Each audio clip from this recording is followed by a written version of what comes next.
केवल घन कुहुड़ी नुहे चलंता निमोनिया सह लड़ुची दिल्ली। आसंतु जानिबा एहार सर्विसेस खबर विषय।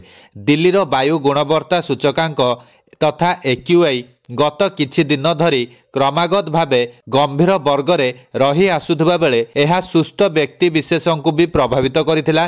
खराब वायु हेतु लोकंक स्वास्थ्य अवस्था गुरुतर भावे प्रभावित होईछि।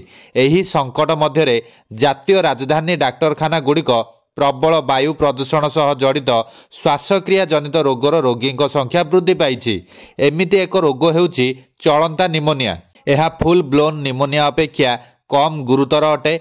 एही निमोनिया रे डाक्तरखाना रे भर्ती हेबा साधारणतः आवश्यक पड़े नाही, जेउ कारणरू एहार नाम डाक्टर माने चलंता निमोनिया बा वाकिंग निमोनिया नाम देइछंती। एही चलंता निमोनिया साधारणतः माइक्रोप्लाज्मा निमोनिया नामक एक साधारण जीवाणु द्वारा होइथाय। एही निमोनिया द्वारा हेउथुबा संक्रमण साधारणतः सामान्य, किंतु केतेक क्षेत्र रे भयंकर होई पारे। एहा प्रायतः एक शारीरिक परीक्षा किंबा एक्सरे द्वारा नियंत्रण करा जाय।